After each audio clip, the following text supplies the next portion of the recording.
She held the knife like she was hosting a late-night talk show, the patio lights bouncing off her champagne glass as if the spotlight wasn't enough.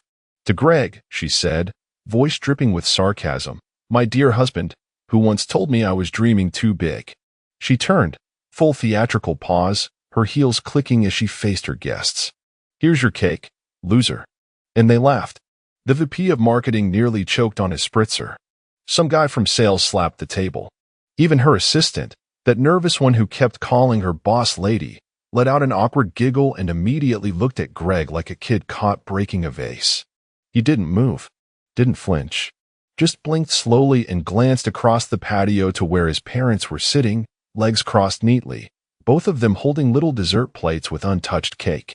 His father's hand trembled slightly, not from the words, but from the Parkinson's. His mother, bless her, looked like she'd been kicked in the chest and was trying to decide whether to vomit or cry. And Dana, she just kept grinning like she'd landed the punchline of the decade. Greg looked back at her. Tall, sharp dress, diamond studs that didn't exist before the last business trip. He nodded once, slow and deliberate, as if noting the time of death of something he hadn't realized had flatlined months ago. He didn't say a word. He just turned toward the grill, flipped the burner off, and covered the ribs, because God forbid the sauce dry out. Someone came over to pat him on the shoulder. He didn't look up to see who. It didn't matter. Whoever it was had already laughed. It was supposed to be Dana's night. Her idea. Her homecoming from the glass ceiling, she called it. She'd insisted they hosted at their place, so my team sees I can be fun too, she'd said, handing Greg a to-do list like a corporate mandate. And he did it. Cleaned the deck. Set up the extra seating. Built a Spotify playlist labeled Dana's Big Night, with songs she used to dance to back when they still did things like that together. He even bought the cake. Red velvet. Her favorite. Gold lettering. Congratulations, Dana. She had scraped it off with a fork before the guest arrived. Said it looked too desperate. Then replaced it with that now immortal line written in black gel icing. He hadn't even noticed the switch until she cut it in front of everyone. "You knew I was joking, right?" she whispered to him later, when the crowd thinned and the music dulled. But he just gave her that same nod. The one that had carried him through 32 years of drafting failures, supplier drama, and boardroom layoffs. Not agreement. Not forgiveness. Just noted. What she didn't know, what no one did, was that Greg had already started seeing her clearly weeks ago. She thought he was invisible in that room. That he was just a prop in her power-fueled narrative. But the real show had already begun. And tonight, Dana forgot something very important. She forgot that even ghosts can watch. It started with the toothbrush. A second one. Blue. Slightly curved handle. Not his. Tucked behind the mouthwash like it belonged there. Greg had stood in front of the mirror that morning, toothbrush halfway to his mouth, staring at it like it was a hallucination. Dana had always been meticulous about her stuff, color-coded, compartmentalized, obsessive. She didn't just buy a new one without tossing the old. And she sure as hell didn't forget which color was hers. He didn't say anything. That was Greg's specialty, not saying anything. It bought him time, gave him space to observe. And lately, there was a lot to observe. Late nights were chalked up to client demands. Locked screens to compliance protocols. She even blamed the new security policy when he couldn't access their shared tablet anymore. It's the IT department. They locked it up weird, she'd said, as not quite meeting his. Her face tight, like a too smooth surface stretched over something seething underneath. And then came Mick. Mick from legal. He was in every damn story. Mick thinks I should speak at the next conference. Mick says my analysis saved the Simmons account. Mick said he's never seen anyone lead a team like I do. Greg started referring to him in his head as Mick the Apostle, the way Dana recited his praise like scripture. So Greg did what Dana never expected. He logged in. Not to her current devices, she was too careful now. But the old ones? The ones gathering dust in the spare room drawer? Yeah, those still whispered secrets if you knew how to listen. Cloud backups were still syncing to her old iPad. And when he opened the Photos app, what he saw knocked the breath clean out of him, but didn't break him. Not right away. She was in a black one-piece, drink in hand, on a balcony somewhere sunny. Greg could tell by the wallpaper it wasn't a business trip. She was with Mick. Arms draped around each other like a honeymoon cliché. He flipped through, each photo worse than the last. Then came the videos. Laughter. Dancing. Her voice, sweetened by alcohol, calling Mick baby. A clip of her riding his back in a pool, shrieking like a teenager.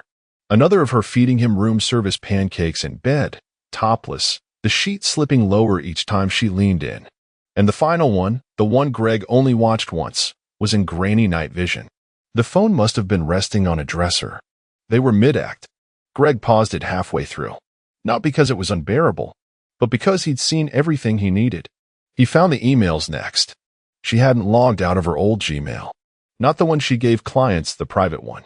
There were messages to Mick with subject lines like, still at work winking face, and he bought it again LOL. In one, she wrote, Greg thinks I'm pulling all-nighters to impress the partners. Pathetic. He actually made me a protein shake this morning. God. He's like, grateful I'm ignoring him. Greg read that one twice. Then again. Then he closed the laptop and stood very still for a long time. No yelling. No calling. No confrontation. Instead, he went to the garage, opened the safe, and pulled out his external drives. Copied everything, photos, videos, emails, calendar pings. Cataloged it by date. Labeled it Dana_ethics_evidence_001. Then he made 3 more copies. One for the safe, one in the glove box, and one with a friend who didn't ask questions. He didn't need revenge. Not yet. He needed patience. And proof. Because Dana didn't just cheat on her husband. She underestimated a man who'd made a 30-year career out of solving catastrophic system failures without ever raising his voice.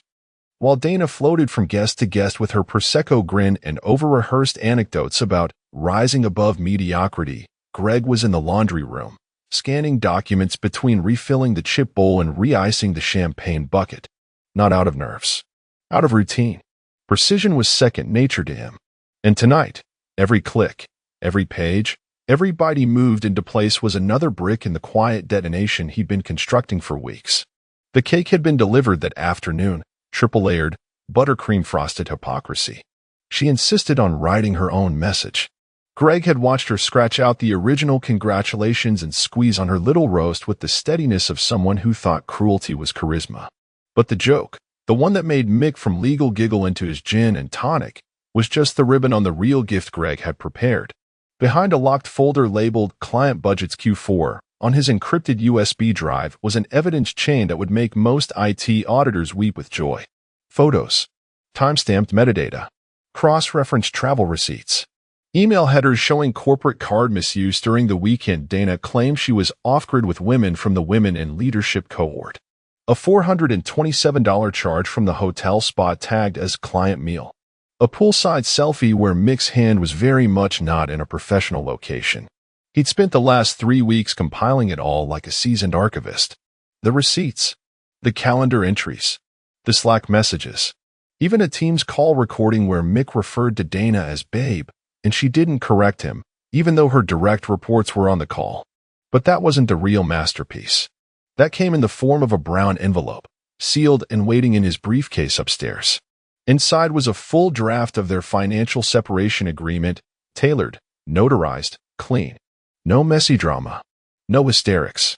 Just line items, asset division, pension adjustments, and a modest note in the margin. This is not a divorce filing yet. He'd also submitted a tip, anonymous, of course, to the company's ethics hotline. It was short. Just a file upload in 2 lines. Senior manager engaged in an ongoing affair with a subordinate. Used corporate resources for personal travel. Proof attached. He scheduled the submission for 7:45 a.m. the next morning. That way, it would be in the inbox before the first executive meeting. He wasn't being vindictive. He was being thorough. While Dana was clinking glasses and pretending the patio string lights made her look more approachable, Greg was setting the final permissions on the backup folder he'd created, shared only with one other email. A friend in legal compliance. No subject line. No signature. Just a link and the words. If something happens to me, make sure this reaches HR. He didn't expect danger. Dana wasn't the violent type. But the humiliation she'd fed him over months, years, quietly escalating until she thought herself untouchable, wasn't going to end with a cake and a snide toast. It would end when the system she worshipped turned on her. She always thought Greg was boring, steady, predictable. She forgot that predictable people make excellent planners. And this wasn't just a plan. It was a quiet execution with frosting on top. The guests left just before midnight, still laughing, though by then it was less at Dana's wit and more from the stale wine and overcompensating awkwardness that clung to the last hour like cheap perfume. A few compliments about the house, a passing, "Your husband's such a good sport," and then tires on gravel. Silence, except for the hum of the fridge and the faint bass line of the playlist Greg forgot to turn off. Dana walked in from the patio like she'd just closed a billion-dollar merger, kicked off her heels by the door, unzipped her dress in the kitchen like the house owed her a round of applause. Her lipstick was smudged and her smile was still sharp. There was glitter in her hair, and Greg made a note to vacuum the rug in the morning before his mother saw it. He stood at the sink, rinsing wine glasses.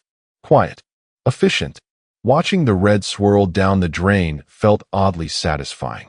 She padded past him in a silk robe she hadn't worn in months, probably to remind him what he was losing or what Mick was currently enjoying.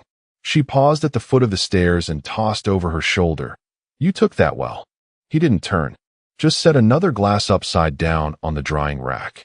Dana chuckled like they were in on the same joke. "You know I was joking, right?" Greg finally turned his head slightly. "Sure." Then back to rinsing. Just like that. No anger. No sarcasm. Just a flat note of indifference that clipped her ego like a loose wire. But she didn't notice. Not really. Because she wasn't listening. By the time he made it upstairs, she was in bed, sprawled diagonally like she always did when she thought she'd won something. He walked into the bathroom, brushed his teeth slowly, methodically, like he had all the time in the world. The blue toothbrush was still there, untouched. Another silent flag waving in her corner of the vanity. He didn't move it, just noted it. Again, when he walked into the bedroom, Dana looked up at him from her pillow. "It was a joke, Greg. You're not actually upset, are you?" He turned off the lamp, sat on the edge of the bed, then slid under the covers without facing her. The darkness closed in like an honest conversation no one wanted to start. She shifted beside him, then added with a small scoff, "God, you're so sensitive sometimes. That's part of the problem, you know?" Greg stared at the ceiling. He counted the slow, pulsing hum of the ceiling fan, an old habit from insomnia during deadlines years ago. Click, click, whir. The irony was that Dana had always framed him as the emotionally absent one. Distant, quiet, dull. But silence isn't the absence of emotion. It's the warehouse where you store it until it stops screaming and starts planning. And he had been planning. What she didn't understand, what she never understood, was that Greg's silence wasn't surrender. It was surveillance. Dana wasn't joking. She never was. Not when she mocked his job, or the way he dressed, or the fact that he still called his mother every Sunday. Not when she left her phone face down at dinner. Not when she forgot their anniversary because she was under so much pressure at work. And certainly not when she toasted him in front of her colleagues with that snide little eulogy of a marriage. That wasn't a joke. That was her confession, wrapped in frosting and arrogance. She thought he'd swallowed it like everything else. But Greg didn't swallow it. He recorded it. And in that moment, as she drifted off in the glow of her self-made spotlight, Greg stared at the ceiling and made a final, silent commitment. Tomorrow, she'd wake up thinking she'd won. And by the end of the day, she'd learn how thoroughly she'd lost. Dana always slept late after a party. She called it decompression, though Greg had long suspected it was just the hangover of maintaining a persona. She stirred only once during the early morning quiet, mumbling something unintelligible and rolling onto his side of the bed like she hadn't already annexed every other inch of the house. Greg was in the kitchen by 7 a.m. made coffee, toasted a bagel, fed the neighbor's cat. They were out of town, and he had a key. Routine grounded him. So did the knowledge that, as he stirred a little creamer into his cup, a different kind of morning was already unfolding downtown. At 8:12 a.m., Dana's phone rang. Private number. She grunted, face half buried in the pillow. Then, without lifting her head, she slapped around the nightstand until she found it. "Hello." Her voice was still thick with sleep and Chardonnay. Then came the pause. Greg heard it from downstairs, this odd pocket of silence, like the air had been sucked out of the second floor. Then he heard the sheets shift fast. A gasp. The creak of the headboard. The unmistakable bolt-upright moment. He didn't move. She thundered down the stairs in her robe, phone clutched in both hands like it was vibrating with explosives. "Greg," she said, tight-lipped, wide-eyed. Did you do something?" He looked up from his coffee, one eyebrow slightly raised. "Something like what?" "They just called. From the office." Her hand was shaking. "It was Angela, my boss's assistant. She told me I need to come in. Immediately. Not to use the company laptop. To bring my personal phone."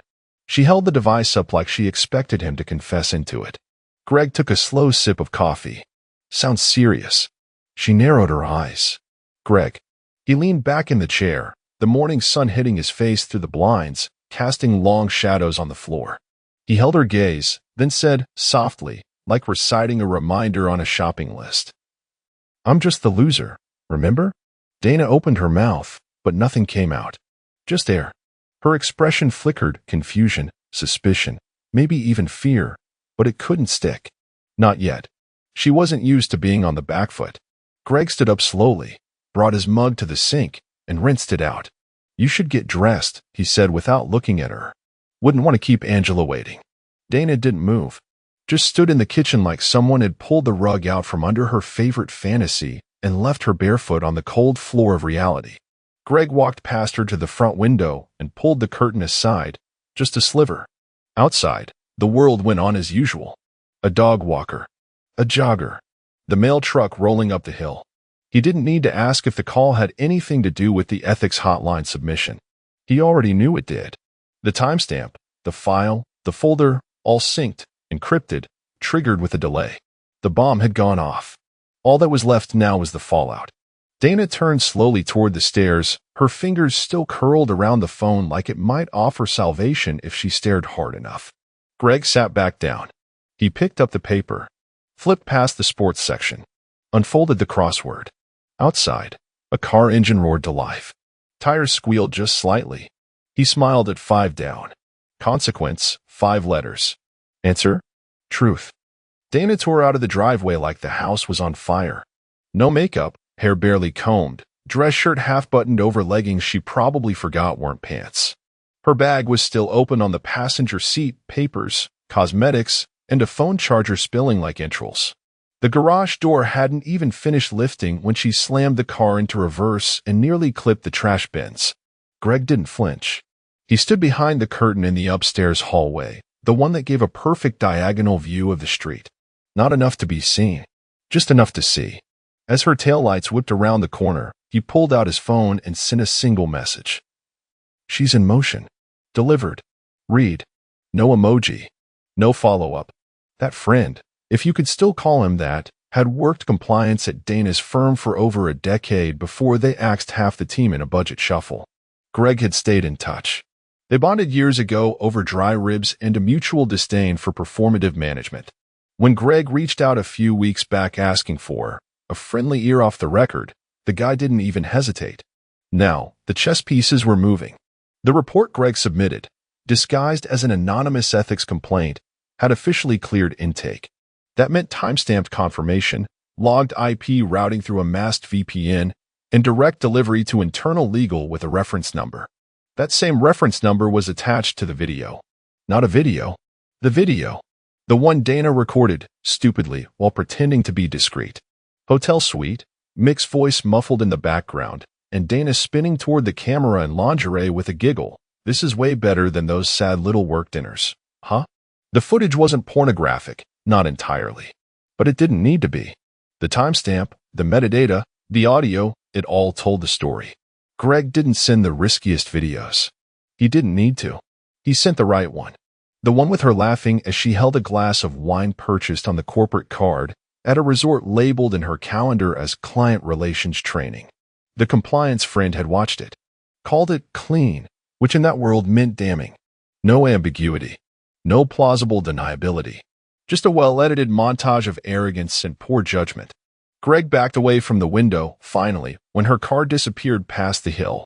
He walked to the closet and pulled out a small fireproof lockbox. Inside, a backup drive, 2 manila folders, and a typed letter with a sticky note that simply said, "In the event of escalation."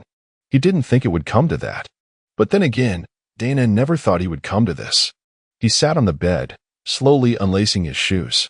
No rush. The next few hours weren't his to manage. They belonged to her now. Her lies. Her performance. Her damage control. He imagined her trying to stay composed while Angela greeted her at the office. Trying to explain why her phone was ringing nonstop. Trying to act like everything was normal when her team was already whispering. Because word always spreads faster than memos. He imagined her eyes scanning every face for signs of knowledge, every sentence for subtext. She'd walk into that building thinking she could bluff her way through anything. But Greg had engineered systems for 30 years. He knew the moment a load-bearing structure started to fail, Dana was already cracking. And the best part? He hadn't even touched her. He just showed the right people where to look. The first vibration came as Greg was slicing into his eggs. Sunny side up. Just how his dad liked them. His mother was sipping tea, her posture still regal despite the years, her pinky always slightly lifted. They talked about the garden. Tomatoes coming in late this year. The tulips didn't make it through the frost. Normal things. Anchoring things. Buzz. He glanced at the screen. Dana. He didn't open it. Not because he was afraid of what she might say, but because he already knew. Buzz. Buzz. Then again. A pause. Another. They started to stack. His phone danced across the table like a restless insect. He silenced it and slid it into his pocket. His mother noticed, of course. She always noticed everything, even when she didn't say a word. "You all right, sweetheart?" she asked gently, not looking up from buttering her toast. Greg nodded, calm. Just Dana having a rough morning. His father chuckled dryly, barely glancing over his newspaper. Shouldn't have made fun of the cook, then. Greg actually smiled at that. First real smile in days. Maybe weeks. By the time the syrup hit the pancakes, Dana had sent 12 messages. By the coffee refill, she was at 24. At message 37, the tone shifted. The first ones were panicked, rage, and quick bursts. "What did you send them? I need you to answer me. You don't understand what you've done." As if she thought this was some mistake. Like he'd accidentally tripped over her little affair and fumbled it into HR. As if the evidence folder had built itself overnight. As if her career had cracked under the weight of his confusion, not her ego. Greg kept sipping coffee, letting the storm swell in the pocket of his jeans. His mom began telling a story about the first time Greg rode a bike without training wheels. His dad interjected with the correction that it was, in fact, a tricycle, and the two fell into a warm, familiar bicker. He liked that story. When text number 51 came through, he finally pulled the phone from his pocket, not to read the messages, but to mute the thread. Still, he glanced. It simply said, "Please, Greg, I'll explain everything." He stared at that line for a beat. That one made him pause, not because he believed her, but because of the absurdity of it. As if now, at this hour, this collapse, she finally thought explanations mattered. As if the word everything was even in her vocabulary. He set the phone face down on the table and nodded along to his mother's story. Something about scraped knees and a Band-Aid with cartoon ducks on it. Dana was unraveling. Every message was another stitch popping loose in the perfectly tailored narrative she'd sewn for herself. The empowered career woman, the charming mentor, the office favorite, the too-good-for-Greg wife who had outgrown. The man who once made her pasta from scratch on a Tuesday just because she said she missed Rome. Greg watched his parents. Listened to them finish each other's sentences. Noticed the way his dad still poured her tea first, even with shaky hands. And then he thought about Dana. Alone. In a cold office. Facing a wall of HR suits with her own words looped back to her in video form. Her own laughter used as Exhibit A. She had been building a narrative. He had just given it an ending. Dana was still breathless when she stepped into the elevator. Her ID badge didn't skin the first time, her hands were trembling too hard to line it up. The security guard tried to make a joke about rough morning, but she didn't laugh. She didn't even look at him. 30 floors. She watched the numbers climb like a countdown to execution. Somewhere between 18 and 19, her legs started to shake. At 27, she put her hand on the railing. By 30, her reflection in the steel doors was a stranger, smeared mascara, collar twisted, sweat blooming under her arms.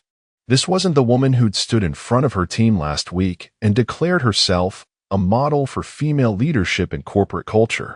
The elevator opened. No one greeted her. No assistant with a coffee. No cheerful chatter. Just silence in a hallway that looked too long. At the end, conference room B. Inside, HR director. Her department head. Mick's boss. No Angela. No familiar lifeline. The seating arrangement said everything 3 on one side. One empty chair on the other. And a company-issued tissue box dead center. She hesitated in the doorway. The HR director motioned without a smile. Have a seat, Dana. She did. They let her settle in before sliding the laptop across the table. It was already queued up. No introduction. No preamble. Just a question. Do you deny this footage is you and Mick, filmed while using the corporate travel card for a client visit? Dana blinked. Her mouth opened, but no sound came. She glanced down at the laptop. There it was. Her laugh. Her champagne glass. The flick of her hand brushing Mick's tie as they stood in a hotel suite that was not on the approved list. Her voice, clear as a bell. This is way better than that fake dinner with the IT guys. Another laugh. Then Mick's voice. Think Greg suspects anything? And her response, so flippant, so casual. Please. He still makes me lunch like a grateful little puppy. She slapped her own thigh in the video. Back in the room, the silence was brutal. The HR director leaned back. Her department head's face was blank, but his fingers were clenched on the table. Mick's boss? Not angry. Disgusted. He looked like he'd smelled something rotting. Dana started to speak, stopped, then reached for the tissue box. 1, 2. She dabbed at her eyes. Tried to compose herself. This has been taken out of context, she said finally, her voice breaking. It was not what it looks like. The HR director cut her off without raising his voice. Dana, this wasn't a one-time lapse. This is a pattern. We've cross-referenced your calendar entries with the corporate card charges. The video alone. I was drunk, she blurted. It wasn't official travel, I know that. But it wasn't a client visit, either. It was just personal. Stupid. Okay? We weren't trying to cheat the company. Then why did you log the hotel under client hosting? Greenlight Ventures? Her boss snapped. Dana froze. The folder name. The falsified report. She had forgotten. Please, she said, voice smaller now. Please. Just give me a chance to explain to the board. I'll fix this. I'll resign from the promotion. I'll take the leave. Please don't ruin me over this. But the room didn't move. Not an inch of sympathy. Because she wasn't being punished for the affair. Not directly. That wasn't what disgusted them. That wasn't what got people fired. What got people fired was using the company's name, money, and credibility to finance a personal affair while simultaneously mocking a colleague, her own husband, and company resources on company time. That was what killed careers. And everyone in the room knew it. So when Dana began to cry, full, broken sobs, she wasn't just grieving the mistake. She was grieving the myth she built around herself. The untouchable star. And Greg? Greg had never needed to raise his voice. All he had to do was let the evidence speak louder than the persona. And it did. Mick broke before lunch. No spine, no fight, just a folded suit and a survival instinct. HR barely had to press. The minute they showed him the footage, he started sweating like a faucet and begging to handle this internally. But internal didn't mean quiet. It just meant fast. He played the only card men like him ever do when cornered. Blame the woman. She pressured me, he said, trying to look wounded. It wasn't like I wanted this. She made it seem like we had to take the trip. For optics. For team morale. I was afraid to say no, honestly. He made himself sound like a hostage. Like Dana was a siren in heels luring him into hotel receipts and misused budgets. Like he'd just been along for the ride, a good boy with bad judgment and a suddenly inconvenient erection. He called it a lapse. Just one. He called her charismatic, assertive, intimidating. And it worked. Sort of.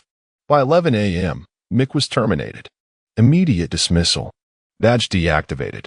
Security escorted him out the back. No time to pack his desk. Someone else would box up his stress ball collection and his company mug that read, "Trust me, I'm legal." Dana found out 30 minutes later. She was still in the conference room, waiting suspended in some kind of HR purgatory where coffee is withheld and clocks tick louder than your thoughts. When they re-entered, they had new expressions. Less disgust, more detachment. Like the decision had been moved from the heart to the ledger. Numbers, risk, damage control. Due to the nature of this ongoing matter, they said, you're being placed on unpaid administrative leave pending the outcome of a full internal investigation. Her voice cracked. Wait, unpaid? No one nodded. No one blinked. She stood, almost knocked over the chair, pacing like a trapped animal. This is a misunderstanding. You have no idea what he's been like at home. He pushed me to travel. He didn't support. The HR director lifted a hand. Dana, we've reviewed the footage. We've read the emails. The language alone violates 3 different conduct clauses in your leadership contract. And then came the nail. The promotion is being rescinded. That word. Rescinded. Not paused. Not reviewed. Gone.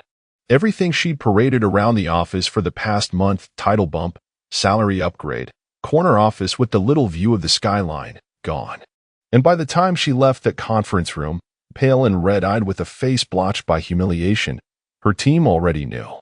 Because Mick had mouthed off to one of the analysts while being escorted out. Because someone overheard the words hotel, affair, and HR cluster in the break room and posted a vague status on Slack. Some promotions don't age well. Her name was circulating like blood in shark water. And Dana, once the golden girl of the quarter, the face of the Women in Power campaign, was now radioactive. People didn't make eye contact. Even her assistant deleted "Congrats, boss lady" from her Instagram story. No calls. No messages. Just the quiet unraveling of everything Dana had built, tied neatly to a USB drive Greg had uploaded from their living room 24 hours earlier while she rehearsed her speech about vision and grit. And she still didn't know the worst part. That Greg hadn't even sent the most damning clip. He hadn't needed to. Because sometimes, the smallest leaks sink the grandest ships. And Dana? She was already deep below the waterline. The house was quiet again. No footsteps pacing upstairs. No barking into Bluetooth earbuds. No keyboard clatter as Dana fired off her daily gospel of micromanagement from the home office. Just the low hum of the refrigerator and the occasional creak of old wood settling like a body exhaling after holding its breath too long. Greg sat in the living room, legs crossed, rereading an old paperback he hadn't touched in years. It was missing the back cover. He didn't care. He wasn't really reading, anyway. It had been 2 days since Dana's implosion. She hadn't come home. Not after the suspension, not after the promotion vanished, not after she slunk out of that skyscraper with her coat wrinkled under her arm and her purse half-zipped like dignity had become optional. Her car was still gone. Her closet untouched. He thought maybe she'd show up at midnight. Maybe drunk. Maybe crying. Maybe with some melodramatic monologue about how he didn't understand what it's like to be under pressure all the time. But she didn't. No messages. No keys in the door. Nothing. Until his phone rang. Unknown number. Local area code. He answered anyway. Greg. It was Dana's sister, Melissa. Her voice had that tense kindness people use when they're asking for something while pretending they're not. He leaned back into the chair. Hey, Melissa. I don't want to intrude, she began, her voice already straining, but have you heard from her? No. She's not answering any of us. Not Mom, not me. We think she might be in a dark place. Greg said nothing. Melissa hesitated, then continued. I'm not saying you did anything. She's not well. She said some really strange things on the phone last night. About her job. Her life. Regrets. She sounded. Greg closed the book softly and set it on the armrest. Did she mention the part where she toasted me as a loser in front of my parents? Melissa went quiet. He leaned forward, elbows on knees. Did she say anything about mocking me in front of my father, who, by the way, has a limited number of nights left on this planet, and doing it with a smirk so wide I could see the outline of her next affair in her molars? Greg, Melissa's voice was a whisper now. She's spiraling. She's not the Dana you knew. Greg chuckled once, bitter and hollow. You think I don't know that? I'm not saying you're responsible. I'm just saying she might not have anyone else to turn to. He stared out the window. The street was still. No car. No silhouette. Just the amber hue of a porch light that never shut off unless he flicked the switch himself. She made her choice, he said finally, each word placed with surgical precision. She humiliated me in front of my family. She laughed at my loyalty. She gambled a good life for ego and a cheap affair with a man who folds faster than laundry. And now that it's all blown up in her face, she wants me to catch the pieces. She's still your wife. Greg took a slow breath. No, she was my wife. Now she's just the punchline to a cake joke. He could hear Melissa breathing on the other end, caught between sympathy and horror. Then, softly, almost inaudibly, Greg added, "Let her feel it, Melissa. Let her sit in it. The shame, the silence, the loss. I've been sitting in it for years." He hung up. No rage. No slamming. Just a soft click. And for the first time in a very long while, he looked around the quiet house, not as a prison he had to tiptoe through, but as a space he could finally breathe in. The ghosts of humiliation were still there, but they were starting to shut up. The messages hadn't stopped, not really. They just started arriving in quieter waves. Desperation has a rhythm, and Dana had finally moved into the pleading phase. Her sentences were longer now. Less venom, more fear. The ego had burned off. All that was left was a woman clawing through her own wreckage, texting from whatever hotel or friend's couch she'd fled to. By the time Greg scrolled past message number 192, his phone was warm in his palm. "Please. You're the only one who knows how to fix this. No threats. No gaslighting. Just that, please." She finally said it. He could see her in his mind's eye, sitting on the edge of a borrowed bed, makeup streaked, phone clutched like a life vest in open water. Maybe her nails were still perfectly done. Maybe not. Didn't matter. She was unraveling now. He didn't respond right away. He went to the kitchen, refilled his coffee, sat at the same table where she once barked into her laptop while he brought her toast. Then he opened his photos, scrolled past the vacation shots. The dinner they had 2 anniversaries ago before her eyes started glazing over mid-conversation. Past the blurry concert pic she insisted they take even though he hated crowds. Until he found it. The cake. She'd taken that photo herself before the guests arrived. She had wanted to post it. A perfect, curated shot of success with her funny little jab scribbled in black icing. "To my husband, thanks for nothing."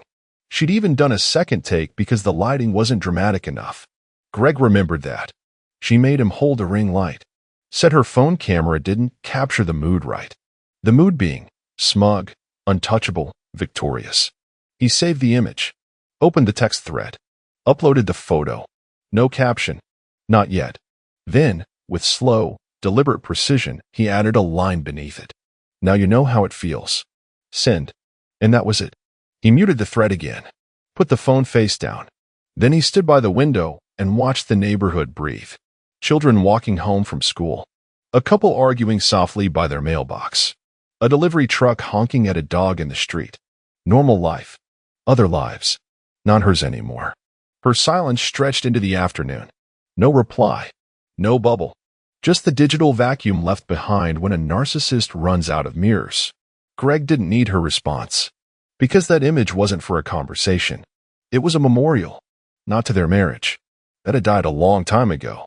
It was a funeral for the version of Dana who thought she could destroy him in public and still expect him to rescue her in private. The cake had just been sugar and sponge. But now it was a gravestone. And Dana? She'd finally read the inscription.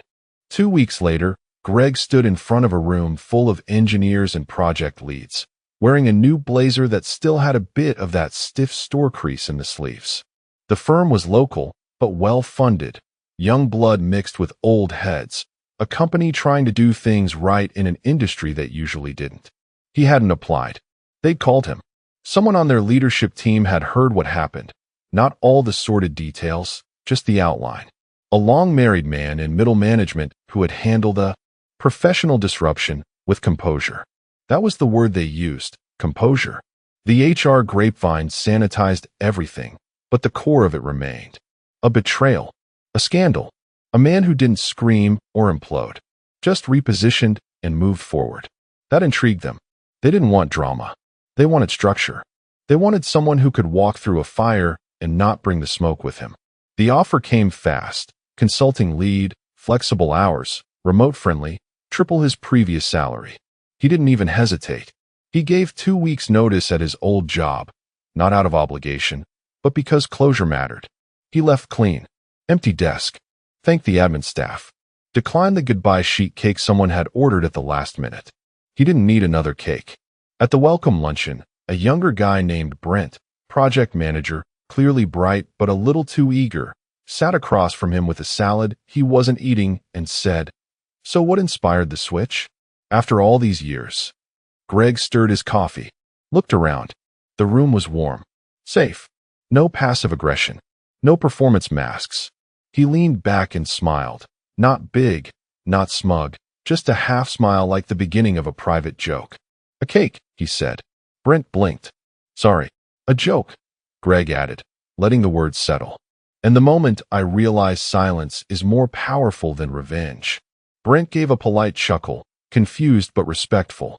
He moved on, asked about project scopes, agile methodology, vendor procurement. Greg answered, calmly, clearly, like a man who hadn't just climbed out of a war zone, but had designed the map that trapped the enemy in it. Later that afternoon, while touring the office, he passed a break room with a whiteboard where someone had written in marker, "Speak softly and carry a big spreadsheet." He almost laughed. He thought of Dana, wherever she was now, probably crafting a new narrative, probably telling herself that Greg had ruined her career because he couldn't handle a strong woman, that it was retaliation, patriarchy, or some other buzzword she'd weaponized to avoid accountability. He didn't care.